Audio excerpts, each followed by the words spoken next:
Você já teve a experiência de estar conversando com alguém e essa pessoa tá ali no celular, ela até te responde, mas a conexão dela não está acontecendo, a cabeça está em outro lugar. Sabe que estão até dando um nome para isso já, que é o tal do phubbing, que é uma mistura ali de palavras em inglês que nós estamos também importando, mas que na verdade é esse multitasking de alguma forma dentro de um relacionamento. Então nós vamos falar sobre esse tema e nós primeiro fomos perguntar às pessoas se elas já passaram por essa situação. Olha só o resultado. Você costuma usar o celular quando está com o marido ou não, com alguém próximo assim? Não, ele fica muito abandonado, na verdade. Não... Com que frequência a senhora costuma usar o celular? Você tem noção? Eu coloco um som diferente para as pessoas mais queridinhas, que eu tenho que ver a mensagem, né? E os outros ficam largados lá. Assim, a gente usa na hora do trabalho, né? Quando eu preciso trabalhar, responder cliente. Ela também, quando está trabalhando, porque ela também trabalha home office às vezes. Mas quando a gente quer ter um momento nosso, a gente não usa o celular, não. É bem difícil. Você estava me contando que você acabou fazendo um acordo com ela ali para tentar deixar o celular um pouco do lado. É, a gente fez um acordo, né? Porque no começo eu ficava muito no celular mesmo, assim. Era um vício já de antes, quando eu era solteiro. E daí a gente entrou em um acordo porque realmente dava muita briga, às vezes, né? Ficava com discussão, não dava atenção direito. Daí a gente entrou em um acordo e hoje em dia tá tudo certo, graças a Deus. Você acha que o celular atrapalha na intimidade do casal? Atrapalha, porque tem marido que chega, ele vez dar atenção pra mulher em casa, fica no celular, fica em joguinhos. Atrapalha muito, você acha? Atrapalha bastante. Eu acho que você não vai ter o foco, essa conversa olho no olho, entendeu? Você vai estar focado numa coisa, conversando com outra pessoa. Eu acho que disturba o foco um pouquinho. E você acha que o celular pode atrapalhar a intimidade de um casal ou não? Atrapalha a comida, a intimidade, atrapalha em tudo. Até para assistir TV. Por que atrapalha? Porque a pessoa perde muito o foco, só fica preocupado com aquilo, nem vê o que se passa e não escuta o que o outro fala. Você fica ali muito preso, o outro também fica, né? E você não conversa com a pessoa direito, né? Fica só ali no celular, sei lá, pode acontecer de você até esquecer da pessoa direito, enfim, eu acho que é bem ruim mesmo. Muito interessante, né, o posicionamento das pessoas. Nós vimos ali meio que uma unanimidade de que, de fato, o celular atrapalha se não for usado nos momentos certos.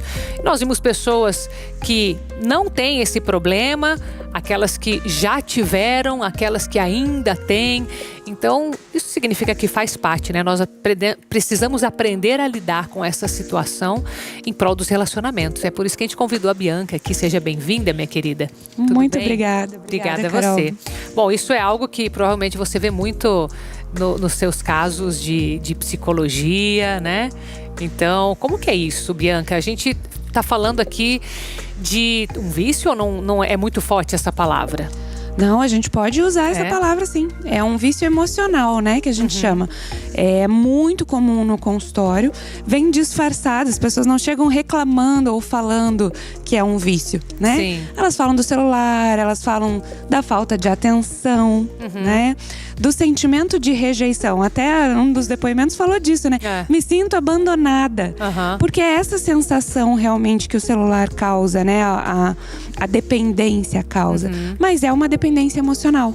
É um tipo de dependência afetiva que a gente chama, porque desconecta, né? Sim. É interessante a gente olhar por esse ponto de vista, porque uma dependência emocional, assim, a gente imagina que essa pessoa fique apegada a uma pessoa, mas ela tá transferindo isso? Como que é? Isso é uma mudança por causa da tecnologia ou não? Exatamente, porque a gente até brinca, né? Que acaba que o celular vira uma terceira pessoa disputando a atenção ali.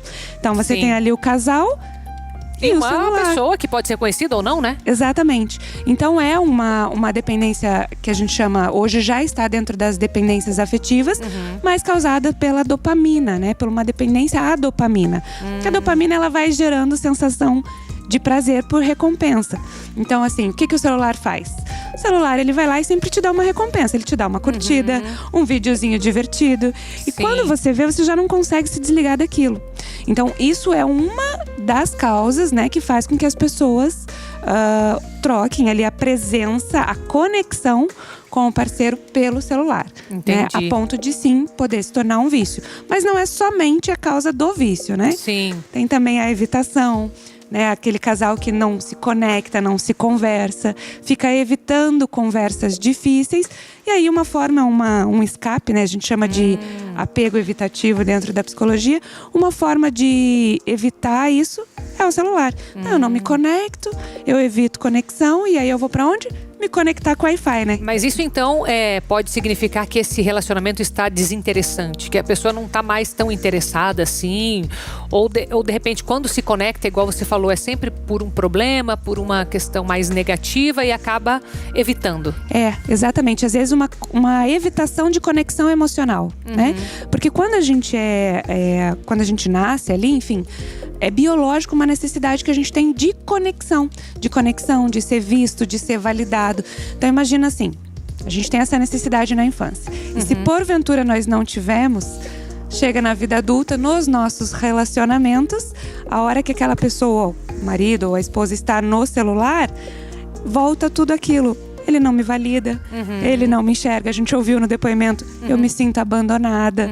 É como se voltasse todos aqueles esquemas iniciais ali, né? Então a pessoa evita, ela fica no celular ali para evitar algum tipo de conexão mais emocional, algum tipo de vínculo mais profundo.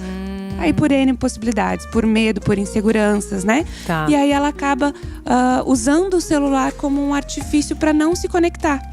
E a gente sabe que um relacionamento saudável precisa de conexão, né? Precisa de conexão emocional. Porque a gente tem essa necessidade, como eu falei, biológica. Sim. Né? De ser visto, validado. Então Bianchi, pode ser esses são assuntos bem profundos, né? A pessoa vai ter que fazer um mergulho, uma autoanálise para entender a causa real. Mas pode ser também uma coisa mais simples. Por exemplo, a gente escutou aquele rapaz falando, eu era acostumado de solteiro.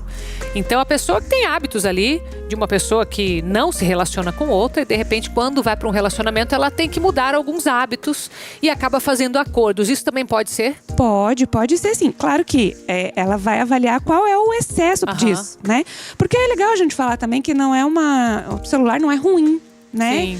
Então, tem sua funcionalidade. Agora, uma coisa é quando ele era solteiro, talvez tinha benefícios ali, né? Talvez mais relacionamentos virtuais, a gente tem os aplicativos hoje, enfim. Quando ele tem um casal, ele precisa estar presente, né? E aí precisa mudar estes hábitos, né? Comportamentos. Aí entra numa esfera mais, aquilo que você falou, menos profunda e mais comportamental. E aí ele pode estabelecer alguns acordos com a parceira, né? Ou o contrário. Mas acredito que em todos os casos, sendo algo bem profundo, sendo algo simplesmente comportamental, a pessoa tem que olhar para isso, né? Porque o comportamento também pode se tornar um hábito, um vício, se a pessoa ficar ali naquilo também, né? De qualquer jeito, nós temos que prestar atenção. Qual que é a recomendação que você dá?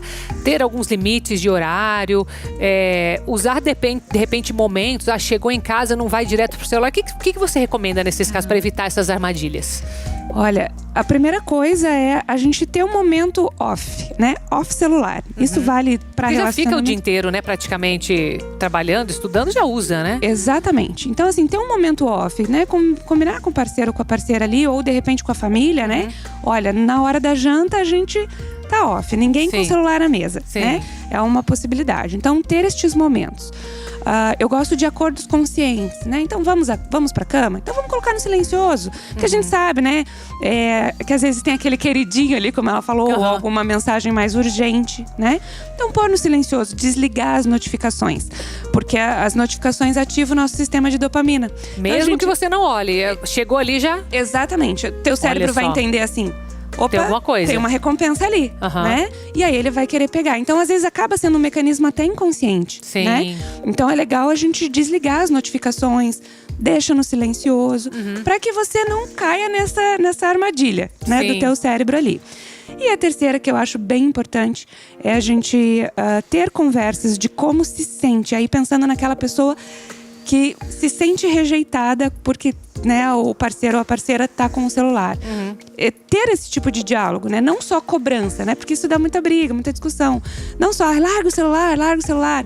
Mas algo no sentido assim, olha, quando você está no celular, eu me sinto ignorada, eu me sinto deixada de lado, eu me sinto abandonada. Porque isso gera conexão. A conexão, ela se dá, o vínculo vai se dar através da vulnerabilidade, através do sentimento. Então, essas são as dicas assim, que eu acho que seriam super válidas, né, da gente estar praticando. É interessante também porque a partir dessas perguntas a pessoa vai saber, opa, se eu não consigo me conectar, eu preciso buscar ajuda, né?